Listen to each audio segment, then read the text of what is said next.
অসম চৰকাৰ আৰু কেন্দ্ৰীয় চৰকাৰৰ তৰফৰ পৰা এখন নতুন আঁচনি মুকলি কৰা হৈছে কৃষকসকলৰ কাৰণে আৰু এই আঁচনিখনে কৃষকসকলক যথেষ্ট লাভ কৰিব। চৰকাৰে যিসকল গোটৰ মহিলা আছে তেওঁলোকক 10,000কৈ টকা দিয়া কথা আছিলে। এই পইচাটো তেওঁলোকে যোৱা বছৰৰ পৰাই দিম কৈ আছে, কিন্তু এতিয়ালৈকে পইচাটো দিয়া নাই। অৰুণোদয়ত যিসকল লোকে নতুনকৈ আবেদন কৰিছিলে ডিচেম্বৰ মাহত তেওঁলোকে কেতিয়াৰ পৰা পইচা লাভ কৰিব।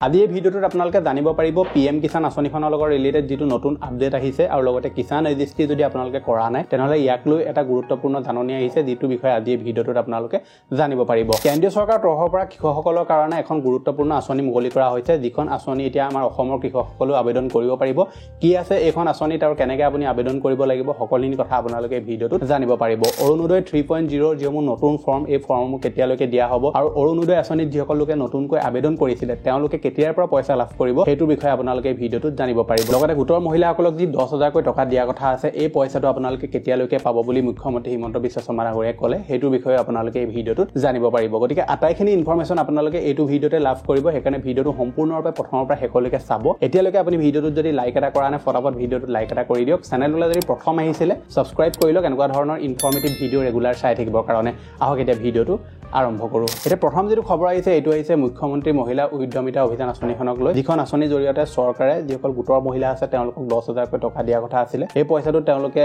যোৱা বছৰৰ পৰাই দিম কৈ আছে, কিন্তু এতিয়ালৈকে পইচাটো দিয়া নাই। গতিকে ৰিচেণ্টলি মুখ্যমন্ত্ৰী হিমন্ত বিশ্ব শৰ্মা ডাঙৰীয়াই ক'লে যে তেওঁলোকৰ যিখন ফাইনেল লিষ্ট আছিলে, মানে যিসকল হিতাধিকাৰী এই পইচাটো লাভ কৰিব বা যিসকল মহিলা তেওঁলোকে তালিকাভুক্ত কৰিছে, সেই ফাইনেল লিষ্টখন তেওঁলোকৰ এতিয়া তৈয়াৰ হৈ গৈছে আৰু এই ফেব্ৰুৱাৰী মাহৰ শেষ ভাগত নহবা আপোনালোকে মাৰ্চৰ ধৰি লওক মাজ ভাগত বা শেষৰ ভাগলৈকে আপোনালোকৰ এই যিটো 10,000 টকা পইচা এই পইচাটো আপোনালোকে লাভ কৰিব বুলি কৈছে। আপুনি যদি এই 10,000 টকা পইচাটো ভালকে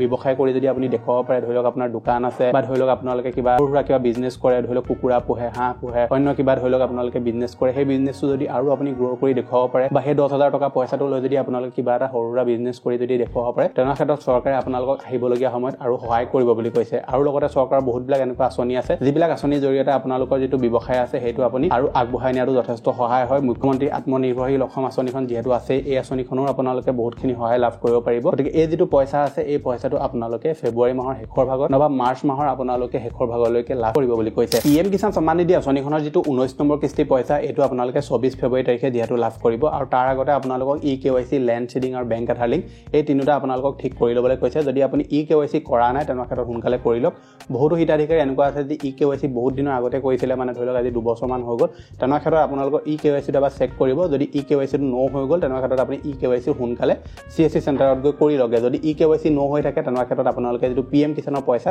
এই পইচাটো কিন্তু আপুনি লাভ নকৰিব, কাৰণ EKYCটো চৰকাৰে এই কাৰণে কৰিবলৈ কৈ থাকে যাতে সেই কৃষকজন জীয়াই আছে নে নাই সেইটো চেক কৰি থাকিবৰ কাৰণে তেওঁলোকক EKYC কৰিবলৈ কয়। আৰু EKYC যদি আপোনাৰ ন হৈ আছে তেনে ক্ষেত্ৰত কিন্তু আপোনালোকে PM কিষাণৰ পইচা লাভ নকৰিব। লগতে আপোনালোকক আৰু এটা কাম কৰি ল'বলৈ কৈছে, যিটো কাম যদি আপুনি নকৰে তেনে ক্ষেত্ৰত PM কিষাণৰ যিটো 20 নম্বৰ কিস্তিৰ পইচা এই পইচাটো কিন্তু আপুনি লাভ নকৰিব। সেইটো হৈছে কৃষক পঞ্জীয়ন। কৃষক পঞ্জীয়ন যদি আপোনালোকে সোনকালে কৰি নলয় তেনে ক্ষেত্ৰত আপোনালোকৰ যিটো আহিবলগীয়া 20 নম্বৰ কিস্তিৰ পইচা সেইটো আপুনি লাভ নকৰিব আৰু কোনো ঠিক নাই তেওঁলোকে 19 নম্বৰ কিস্তিও নিদিব পাৰে। সেইকাৰণে আপুনি পৰাপক্ষত সোনকালে কৰি লওক। কিন্তু যিটো অফিচিয়েল নটিফিকেশ্যন সেইটোৰ মতে আপোনালোকে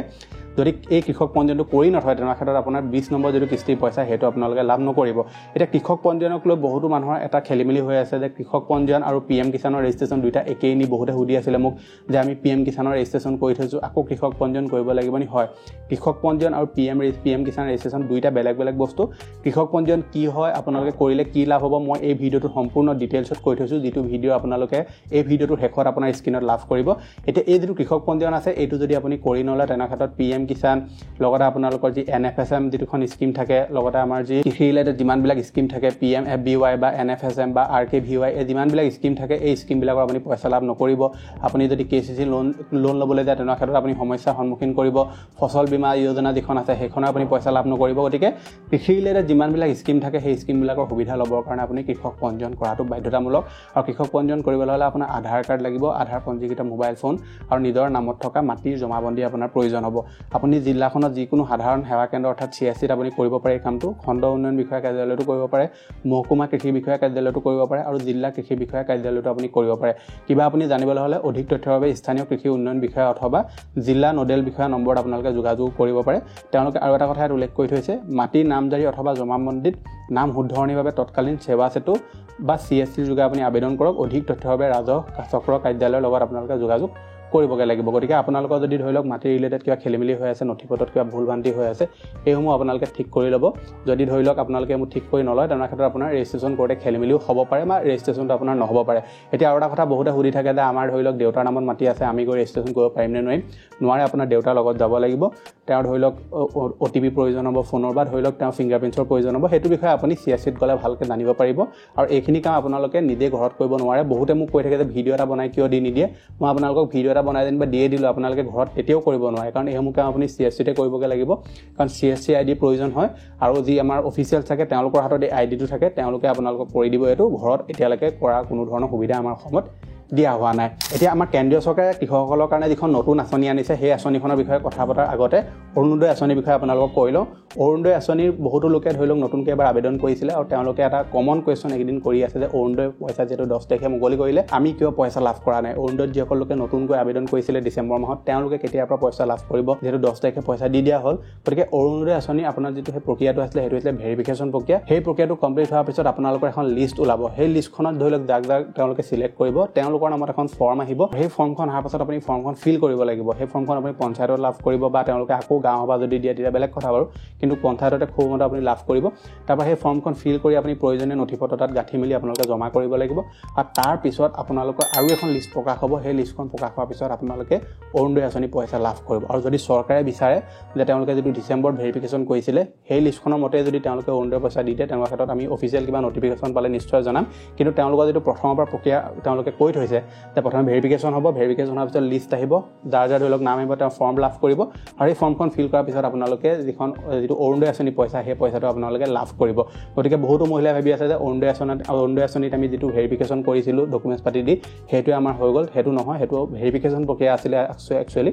আপোনাৰ আবেদন প্ৰক্ৰিয়াটো বেলেগকৈ হ'ব আৰু আবেদন কৰিবলৈ হ'লে আপুনি ফৰ্ম ফিল আপ কৰিব লাগিব এতিয়ালৈকে ফৰ্মবোৰ বিতৰণ কৰা হোৱাই নাই যিহেতু জানুৱাৰী মাহতে বিতৰণ কৰাৰ কথা আছিলে কিন্তু ফেব্ৰুৱাৰী এতিয়া মাছ পালেহি চৰকাৰে ইয়াৰ ওপৰত কোনো ধৰণৰ এতিয়ালৈকে অফিচিয়েল নটিফিকেশ্যন দিয়া নাই যেতিয়াই ফৰ্মবোৰ বিতৰণ কৰা হয় মই আপোনালোকৰ কাৰণে ভিডিঅ' তেতিয়াই লৈ আনিম সেইকাৰণে চেনেলটো ছাবস্ক্ৰাইব কৰি ৰাখিব আগবাঢ়িছোঁ যে শেষৰটো খবৰলৈ অসম চৰকাৰ আৰু কেন্দ্ৰীয় চৰকাৰৰ তৰফৰ পৰা এখন নতুন আঁচনি মুকলি কৰা হৈছে কৃষকসকলৰ কাৰণে আৰু এই আঁচনিখনে কৃষকসকলক যথেষ্ট লাভ কৰিব আৰু আঁচনিখনৰ নাম হৈছে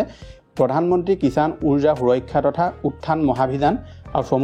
চমুকে ইয়াক আপুনি PM কুসুম বুলি ক'ব পাৰে এই আঁচনিখনৰ জৰিয়তে চৰকাৰে সৌৰ পাম্পৰ সৈতে কৃষকসকলক সহায় কৰিবলৈ প্ৰধানমন্ত্ৰী কুসুম পৰ্টেল 17 ফেব্ৰুৱাৰীত মুকলি কৰিব আঁচনিখনৰ জৰিয়তে আপোনালোকে 86%লৈকে ৰাজসাহায্য লাভ কৰিব আৰু যোগ্য কোনসকলক ইয়াত বিবেচিত কৰা হ'ব সেইটো কৈ দিছোঁ ব্যক্তিগত কৃষক গোট আৰু জল ব্যৱহাৰকাৰী সংস্থা আৰু প্ৰয়োজনীয়তা কি আপোনাক সেইটো কৈ দিছোঁ কাৰ্যক্ষম বৰিঙৰ ব্যৱস্থাযুক্ত ন্যূনতম 2 হেক্টৰ কৃষিভূমি আপোনালোকৰ ইয়াত প্ৰয়োজন হ'ব মানে কৃষিযোগ্য ভূমি আপোনালোকৰ প্ৰয়োজন হ'ব তেতিয়া আপোনালোকে আবেদন কৰিব পাৰিব এই আঁচনিখনৰ কাৰণে তেওঁলোকে এটা পৰ্টেল মুকলি কৰিব যিটো নাম হৈছে pmkusum.assam.gov.in পৰ্টেল 17 ফেব্ৰুৱাৰী তাৰিখে মুকলি কৰা হ'ব যেতিয়া পৰ্টেলটো মুকলি কৰিব মই আপোনালোকক কেনেকৈ আবেদন কৰিব লাগে কি কৰিব লাগে সেই ভিডিঅ'টো দেখুৱাই দিম এই আঁচনিখনৰ জৰিয়তে আমাৰ অসমৰ কৃষকসকলৰ নিশ্চয় লাভ হ'ব যিহেতু ইয়াত 86% তেওঁলোকে ৰাজসাহায্য দিব বুলিও কৈছে আপোনালোকৰ ইয়াত মতামত কি নিশ্চয় মোক তলত কমেণ্ট এটা কৰি জনাব আঁচনিখনৰ যেতিয়া আবেদন হ'ব সেইদিনা মই আপোনালোকৰ কাৰণে ভিডিঅ' লৈ আনিম কেনেকৈ আবেদন কৰিব লাগিব কি নথিপত্ৰৰ প্ৰয়োজন হ'ব সকলো আপোনালোকে সেই ভিডিঅ'টোৰ পৰা জানিব পাৰিব গতিকে এইকেইটা আছিলে যে আপোনালোকক দিবলগীয়া ইনফৰমেশ্যন আশা কৰিছোঁ আপোনালোকে ভিডিঅ'টো চাই ভাল পালে যদি ভাল পালে ভিডিঅ'টো লাইক এটা কৰিব আৰু এই চেনেলটো যদি প্ৰথম আহিছিলে ছাবস্ক্ৰাইব কৰি ল'ব এনেকুৱা ধৰণৰ ইনফৰমেটিভ ভিডিঅ' ৰেগুলাৰ চাই থাকিবৰ কাৰণে লগ পাম এটা নতুন ভিডিঅ'ত আজিলৈ ধন্যবাদ